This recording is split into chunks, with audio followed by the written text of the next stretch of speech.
আল্লাহ বলেন যখন মৃত্যুর আলামাতগুলো তাদের সামনে চলে আসবে, যখন মৃত্যুর নিদর্শনগুলো চলে আসবে, সকল বেদিনরা বলবে ক্বালু আমান্না বিল্লাহি ওয়াহদা, আল্লাহ একমাত্র তোমাকে বিশ্বাস করে নিলাম, তোমার উপর ঈমান আনলাম।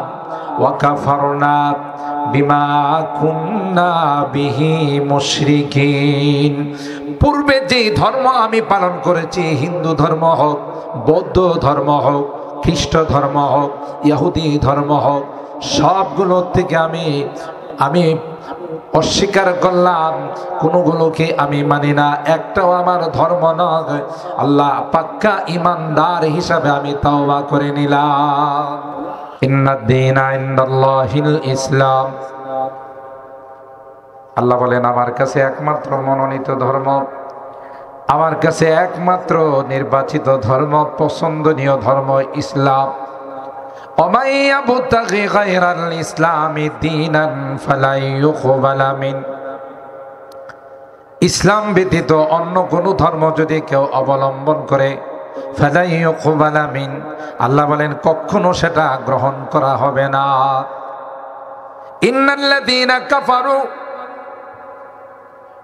ফালাই ইউকবাল মিন আহাদিহিম মিলউল আরদি যাহাবান ওয়ালা ইফতাদা বি উলাইকা লাহুম আযাবুন আলীম ওয়া মা লাহুম মিন নাসিরিন।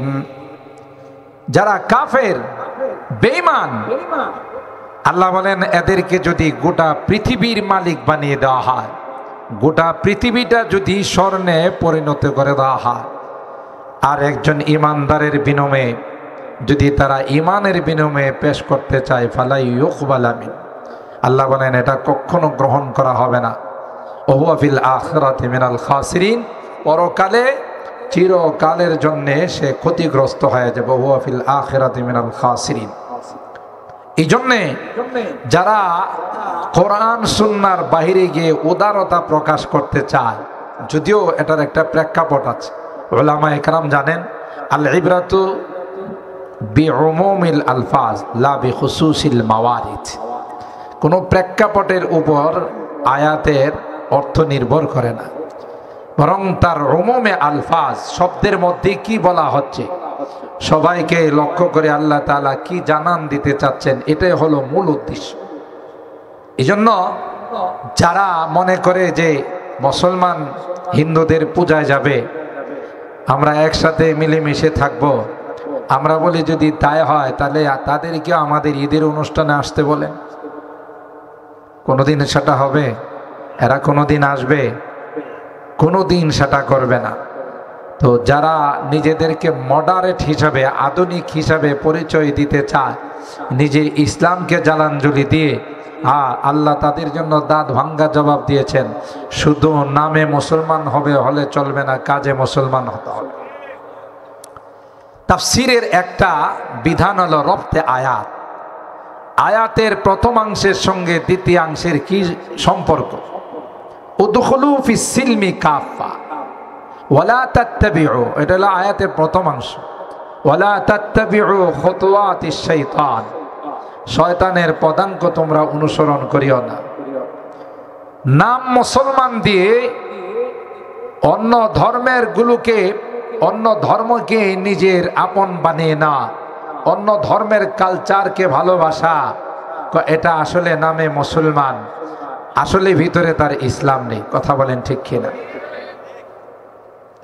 আপনাদেরকে যদি আমি বলি সূরা আল মুমিন 24 নম্বর পারার সূরা আল মুমিনের শেষের 2 আয়াত, আল্লাহ পাক গোটা বিশ্ববাসীকে জানিয়ে দিয়েছেন, বিশ্বের যত অমুসলিম আছে, যত পাওয়ারফুল ব্যক্তি হোক না কেন, জো বাইডেন বলেন আর শি জিনপিং বলেন আর দাদা নরেন্দ্র মোদী বলেন, যত বড় পাওয়ারফুল ব্যক্তিরা আছে, এরা মৃত্যুর আগে যখন মালাকুল মউত, মৃত্যুর আলামাত সাকারাত যখন শুরু হয়ে যাবে, তখন তারা আল্লাহর কাছে তাওবা করবে।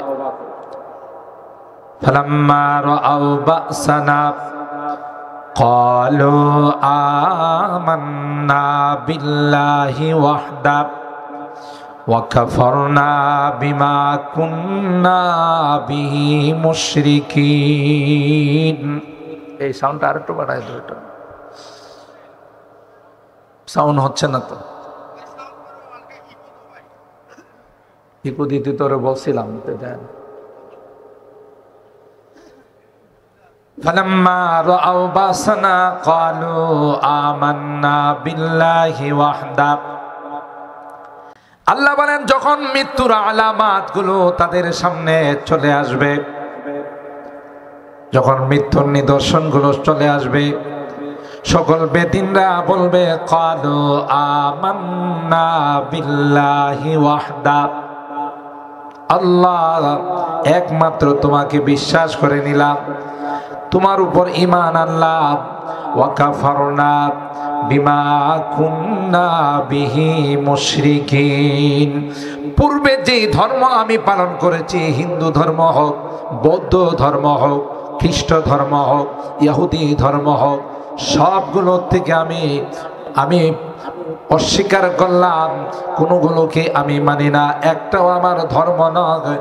আল্লাহ পাক্কা ইমানদার হিসাবে আমি তাওবা করে নিলাম। আল্লাহর পক্ষ থেকে ফলাফল ঘোষণা করো, ফালাম ইয়াকু ইয়ানফাউহুম ঈমানুহুম লাম্মা রাআউ বাসানা।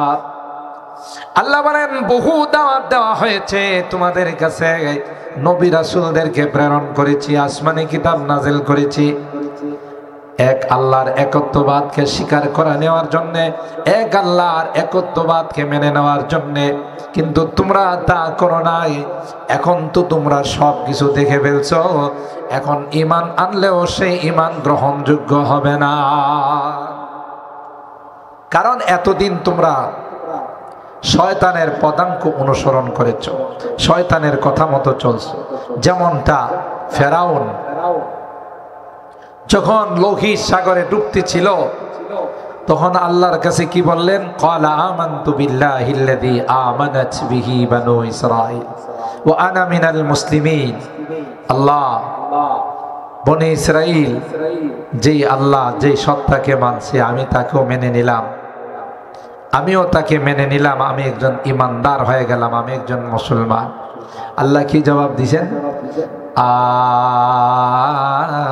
আল-আন ওয়াকাদ আসাইতা ক্বাবলু ওয়া কুনতা মিনাল মুফসিদিন। আল্লাহ বলেন এতবার তোমার কাছে মুসা পয়গম্বরকে পাঠাইলাম, এতবার তোমাকে দিনের দাওয়াত দিল, কিন্তু তুমি সেটা গ্রহণ করলে না। এখন শেষ মুহূর্তে আইসা তুমি ইমানদার হলে না, না, তোমার ইমান গ্রহণযোগ্য হবে না। ওয়াকাদ আসাইতা ক্বাবলু ওয়া কুনতা মিনাল মুফসিদিন, এর আগে তুমি একজন সন্ত্রাস ছিলে, এমন কোনো অশান্তির কাজ নাই যা তুমি করো নাই, সুতরাং আজকে তোমার ইমান গ্রহণযোগ্য হবে না। এতে কি প্রমাণ হলো? গোটা বিশ্বের যত ধর্ম আছে একটাও আল্লাহর কাছে গ্রহণযোগ্য নয়, একমাত্র কেবলমাত্র শুধুমাত্র ইসলাম। সুবহানাল্লাহ বলে, শুধুমাত্র ইসলাম আল্লাহর কাছে গ্রহণযোগ্য ধর্ম। কেন? বাকি যত ধর্ম আছে সব নিজেদের বানানো ধর্ম। দেখেন না, মূর্তি নিজেদের হাতে বানায়, আবার নিজেরা এই মূর্তিকে মারে। যেই জাতি নিজের খোদারে নিজেরা গলা টিপে মারে, এই খোদা কত পাওয়ারফুল, কথা কয় না? আবার কি কয়? আমরা ইব্রাহিম আলাইহিস সালামের অনুসারী, বারাহিম ব্রাহ্মণ যারা, ইব্রাহিম থেকে নিজেদেরকে ব্রাহ্মণ বলে। তা আমি আমার অনেক বয়ানে বলি যে আসলে ওরা সত্য কথাই বলে। ইব্রাহিম আলাইহিস সালামকে যখন তার বাবা আজর মূর্তি বিক্রি করার জন্য বাজারে পাঠাইছিলেন, তাফসীরের কথা, তখন তিনি বাজারে গিয়ে বলছিলেন, ভাই সব আমার কাছে কিছু জিনিস আছে, যদি আপনারা কিনেন এতে কোনো লাভও নাই লসও নাই। মূর্তি বিক্রি করার জন্য যে অ্যাডভার্টাইজটা করতেছিলেন তিনি, তখন তিনি বলছিলেন যে মালা ইয়ানফাউকুম ওয়া লা ইয়াদুররুকুম, এমন কিছু জিনিস আছে এটা যদি নিয়ে যান কোনো লাভও নাই আসলে তো সত্য কথাই কইছি।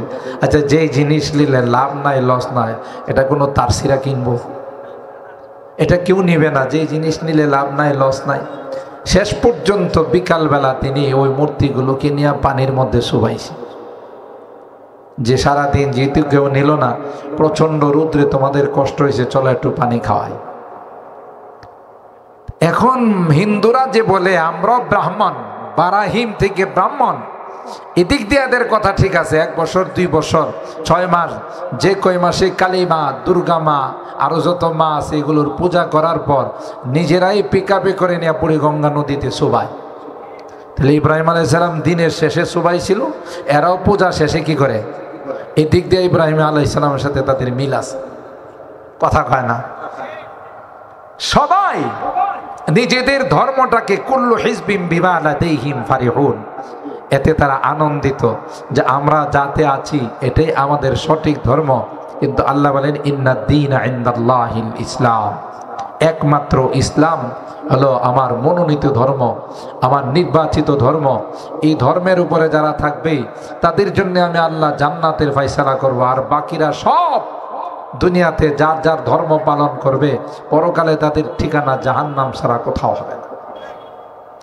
ওয়ালা তাত্তাবিউ খুতুওয়াতিশ শাইতান, শয়তান তো আল্লাহর কাছে কসম করে আসছে, ক্বালা ফাবিইজ্জাতিকা লাউগফিয়ান্নাহুম আজমাইন, তোমার ইজ্জতের কসম, সবকে গুমরাহ করে লাইনচ্যুত করে আমি জাহান্নামে নিয়ে যাব। নাউজুবিল্লাহ। বলে একেবারে বাক্যটাকে অত্যন্ত স্ট্রংলি মজবুত করে বলেছিল শয়তান।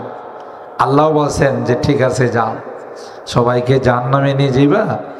এই মাহফিলে আইসা আল্লাহওয়ালাদের দরবারে গিয়ে, হাক্কানি রব্বানি পীর মাশায়েখদের কাছে গিয়ে যখন মনের অবস্থা পরিবর্তন হয়ে যাবে, আমার কাছে হাত তুলে বলতে দেরি হবে, জীবনের গুনাহ মাফ করতে দেরি হবে। শয়তানে তার চ্যালেঞ্জ মজবুত করার জন্যে, তার চ্যালেঞ্জ টিকিয়ে রাখার জন্যে সে আপ্রাণ চেষ্টা করে যাবে। এই জন্য শয়তান বলছে সামনে দিয়ে যাব, পিছন দিয়ে যাব, ডাইনে দিয়ে যাব, বামে দিয়ে যাব। আরো কিন্তু 2টা দিক আছে, ওইটার কথা কিন্তু কয় নাই, বলে নাই। ওয়ামিন তাহতিহিম বলে নাই যে উপর দিয়ে যাব, নিচে দিয়ে যাব। দিক তো 6টা, সামনে পিছনে, ডাইনে বামে, উপরে নিচে। শয়তান কিন্তু ওই 2টা দিকের কথা কয় নাই। শয়তান জানে যে উপরে যাওয়ার ক্ষমতা আমার বাপ দাদা 14 গোষ্ঠীর নাই। কারণ উপর দিয়ে কি নাজেল হয়? বলেন বলেন, রহমত নাজেল হয়। আর নিচের কথা কেন বলে নাই? অহংকারের কারণে। যে অহংকারের কারণে লানতের তৌব তার গলাতে লাগানো হলো যে আনা খায়রুম মিন খালাকতানি মিন নার ওয়া খালাকতাহু মিন তিন, আমি তো আদম থেকে উত্তম, আমাকে আপনি বানাইছেন আগুন দিয়া আর আদমকে বানাইছেন মাটি দিয়া। মাটি উপরে ঢিল মারলেও নিচে আসে, আগুন গর্ততে জ্বালাইলেও উপরে আসে। এই অহংকারের কারণে নিচের কথা বলে নাই, আর উপরের ক্ষমতা তার নাই। এই জন্য আল্লাহ বলেন যাও, যখন আমার বান্দা খালেস ভাবে আমার কাছে তাওবা করবে, হাত তুলে আমার কাছে তার জীবনের গুনার জন্য মাপ চাইবে, হাত তুলতে দেরি হবে, আমি আল্লাহ তাকে মাফ করতে দেরি হবে না। সুবহানাল্লাহ জোরে বলে।